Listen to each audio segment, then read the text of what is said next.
Hi, I'm Ben, and today is going to be a little different.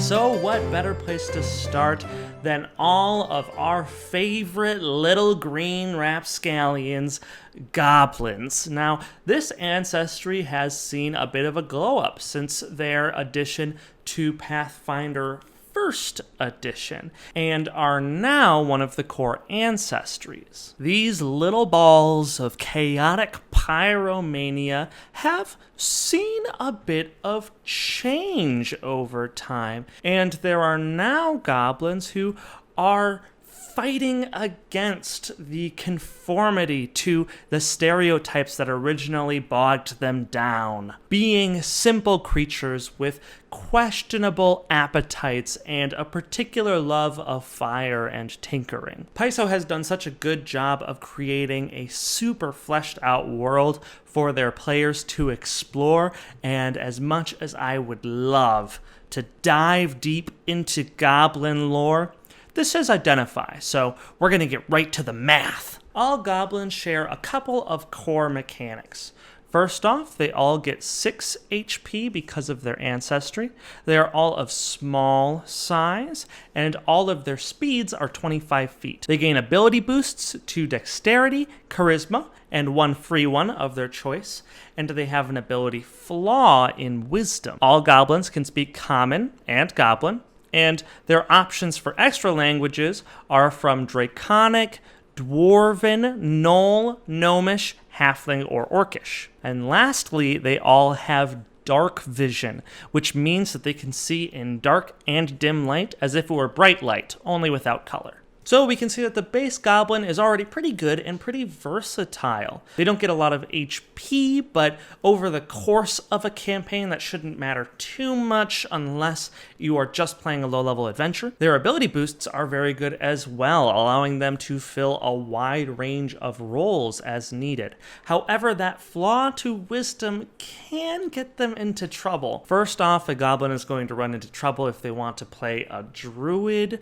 or a cleric, and furthermore, they will be taking this detriment to their perception and will saves. Paizo has made a pretty tight system here, so especially early, that -1 that you'll be getting on any of your wisdom checks, perception, will saves, will be felt. Let's make some choices though. Paizo gives you a lot of different options. First, you get to pick from all your heritages, and then you also gain some first level feats. So let's look at those now. The first heritage is Charhide Goblin.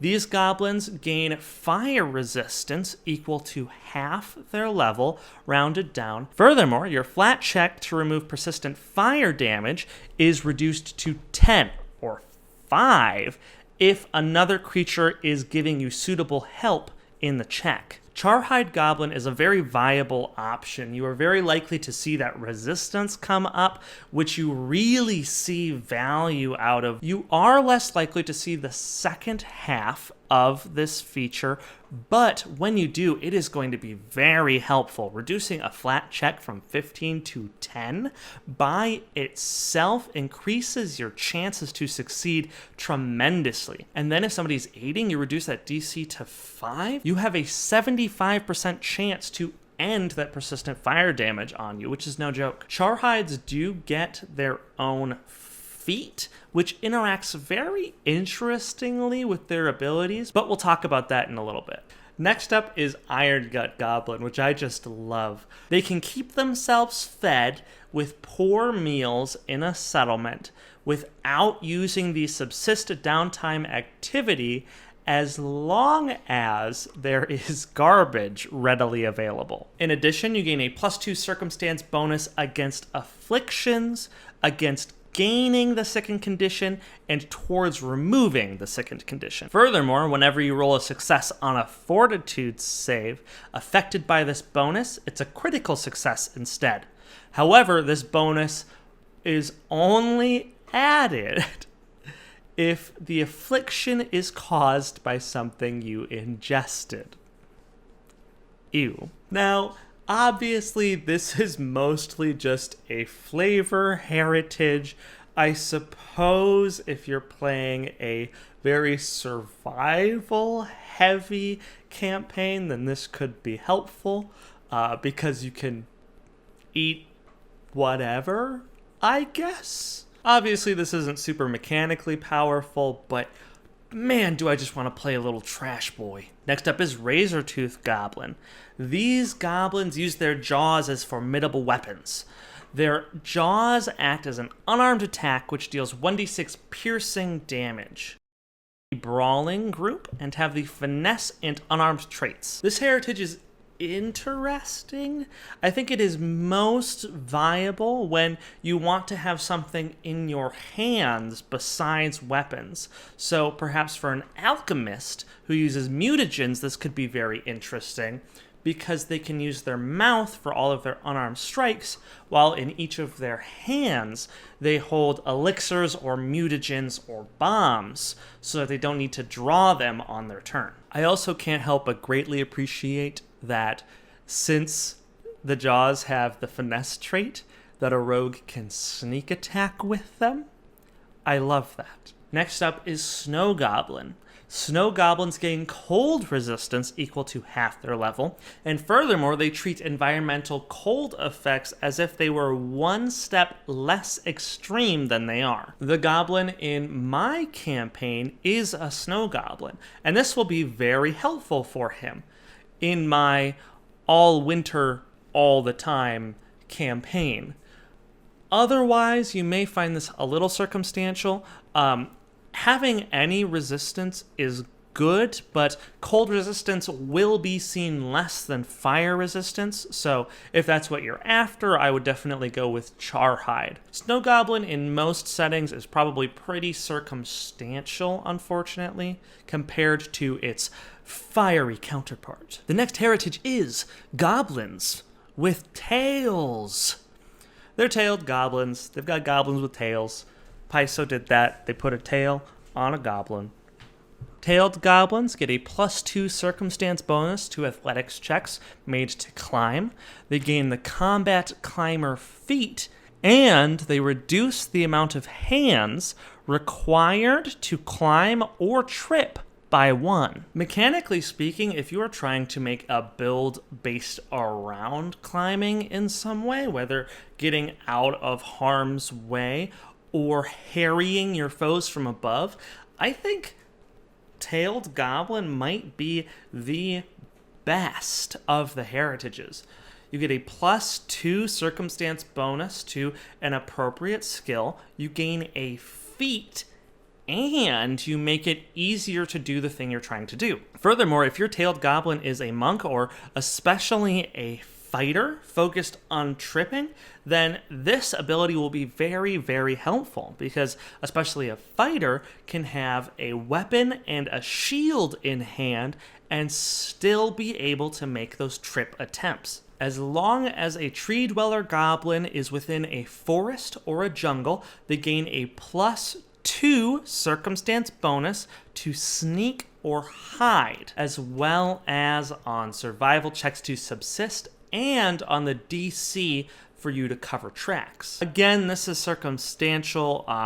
It's only going to come up when you're in those forested areas, which means if you take this, you are actively limiting how much you're going to see your heritage based on your location in the world, which I could never say is a good pick. And lastly is Unbreakable Goblin, which the whole idea is that you have a particularly thick skull, or perhaps your bones are made of cartilage or some other mixed blessing. Your HP from being a goblin is increased to 10 instead of 6. And furthermore, when you fall, you reduce the damage you would take as if you had only fallen half the distance. Now, at low levels, I'm not going to pretend like 4 HP wouldn't come up, but anywhere above 3rd or 4th level, you're not even going to remember that extra 4 HP. And I think that as far as Unbreakable Goblin is concerned, the really interesting stuff kind of comes from their feats and the neat builds that they can support through that. With that, World Star segue, let's get right into Goblin feats. The first is Bouncy Goblin, which requires you to be an Unbreakable Goblin. You gain the Trained rank in Acrobatics, and furthermore, when you attempt to tumble through, you get a +2 circumstance bonus on the check. That skill proficiency is pretty nice, and I can see this coupling very nicely with a rogue who might want to take the tumble behind feat. This will really help you make sure that you succeed on those tumble through checks and that you can get off that sneak attack really effectively. In any other situation though, nah. Next up is Burn It. This first level feat gives your spells and alchemical items a status bonus on fire damage they would deal. This bonus is equal to half the spell's level or 1/4 of the item's level. Furthermore, you gain a +1 status bonus to persistent fire damage you deal. At first, I was wondering why they were doing our alchemists dirty like that, having their status bonus be less than with spells, but then I saw the bonus to persistent fire damage, which can be pretty good. Personally, I've noticed in my games that persistent damage doesn't seem to be quite as effective on bad guys as I had first thought it would be. And in a lot of cases, they'll die before they even get the persistent damage, or it'll only go off one time, maybe two. However, if you have a way to splash persistent fire damage, then I think the math will be in your favor on this one. There is another problem with this feat, however, as fire is a very commonly resisted type of damage, so this really goes back and forth, and I think if you want to take this feat, it might be a conversation with your GM to make sure that you're going to see the value of it over the course of the campaign. Goblins also have the option to take City Scavenger. You gain a +1 circumstance bonus on checks to subsist, and you can use Society or Survival to make those checks. Also, while you're subsisting within a city, you can turn some of the junk you find into treasure. You can earn income using Society or Survival while you are subsisting, without taking any additional time. Furthermore, if you are an Irongut Goblin, the bonus from this feat is increased to +2. Who would have thought the feat that synergizes with the situational heritage would have situational abilities? I can't really see this one coming up too much. I mean, first off, your GM has to be keeping track of you guys taking the subsist downtime activity, so nah. If you already signed up to be a dirty little trash boy, though, this is pretty good for fulfilling that fantasy.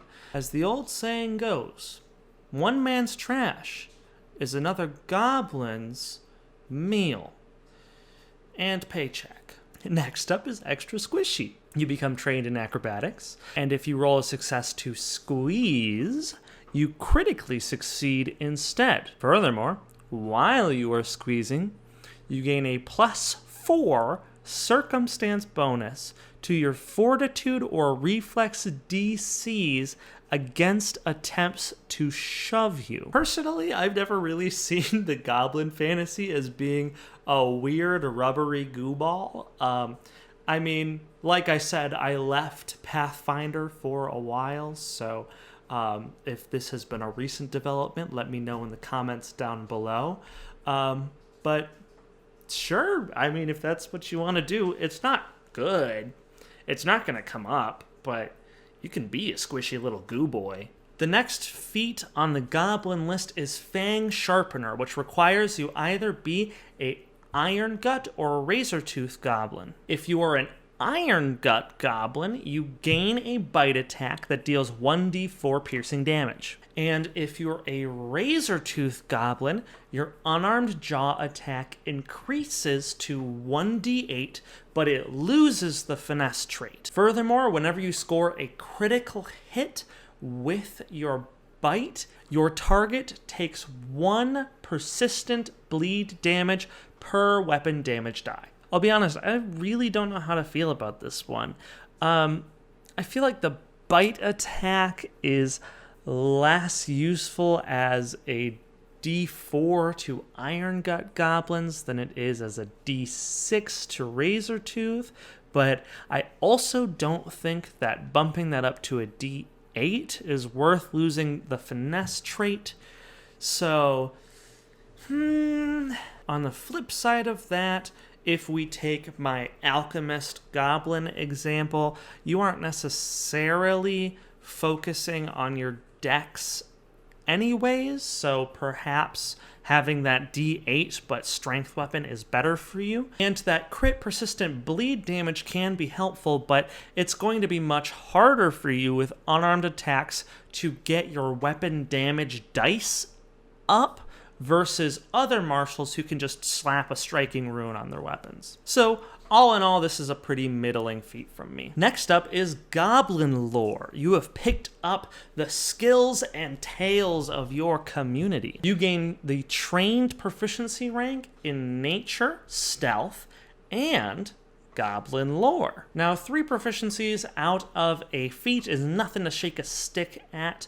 And stealth is definitely the outlier here as far as effectiveness goes. If you expect to be spending a lot of time in little goblin towns or with goblin communities, then Goblin Lore can be very effective.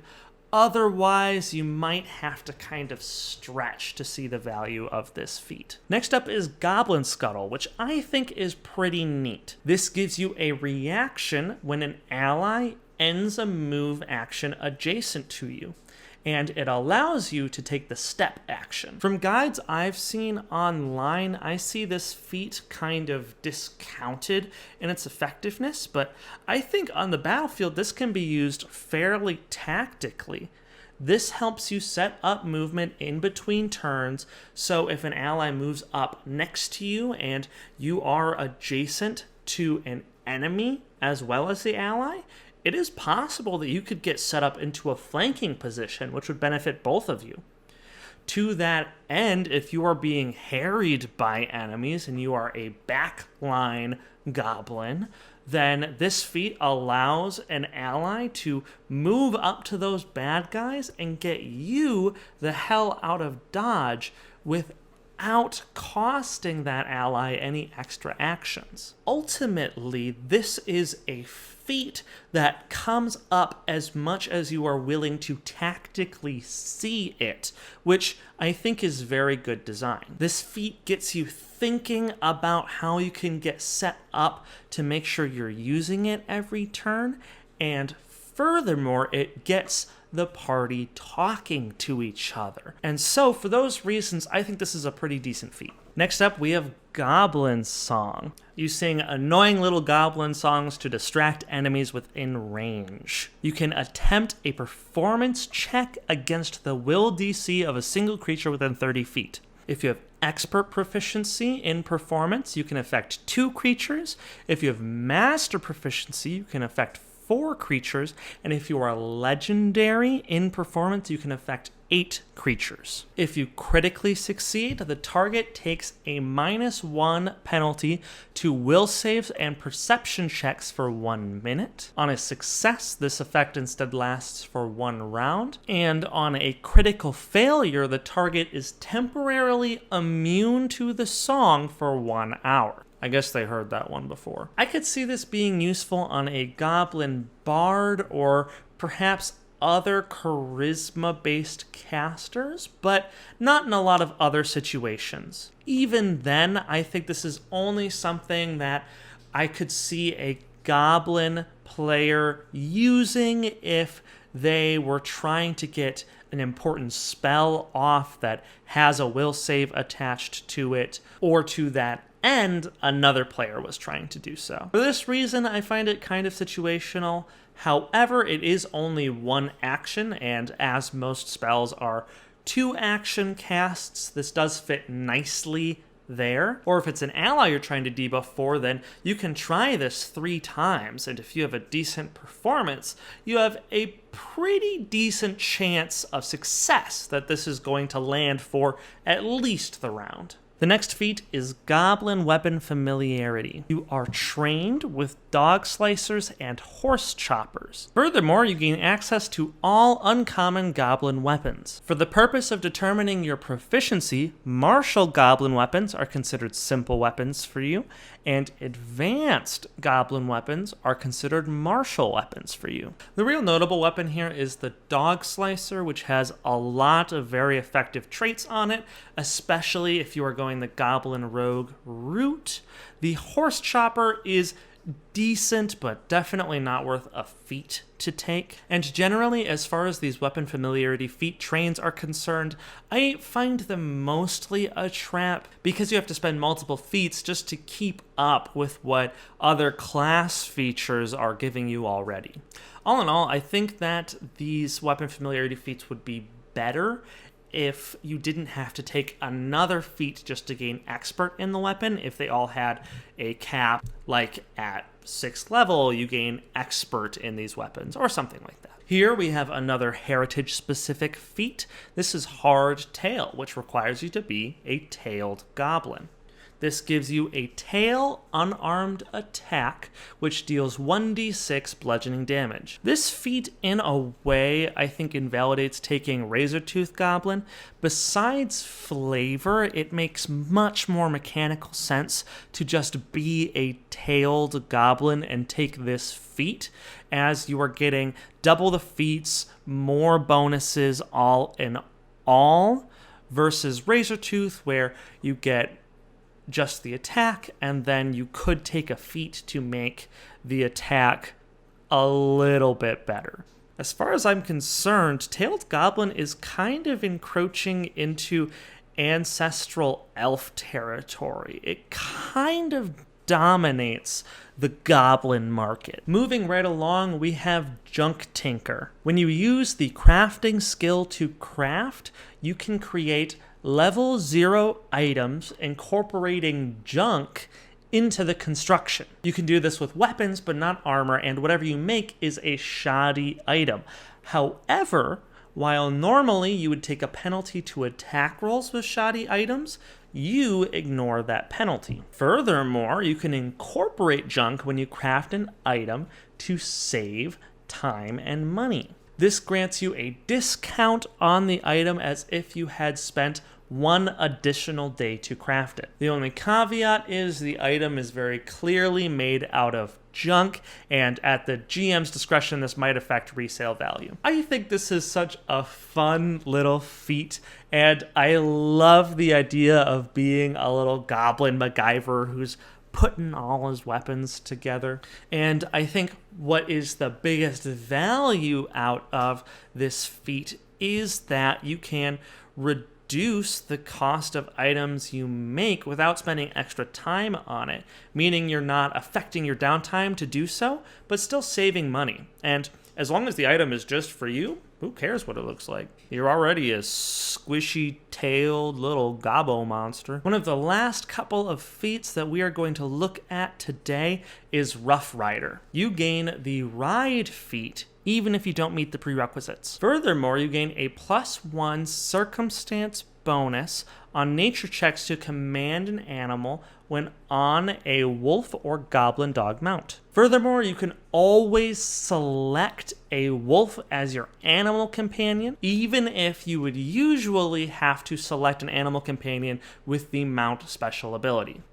This again is a neat little feat that just kind of helps you get where you want to be build-wise. If you want to be a goblin champion riding a wolf or a goblin dog, this allows you to do that. It doesn't give you the mount outright, but it does set you up for success if you're getting that animal companion from somewhere else. For that reason, I've got to say, this feat, situational, but cool. The second to last feat for goblins that we are going to look at today is Twitchy. You are naturally suspicious and wary of danger.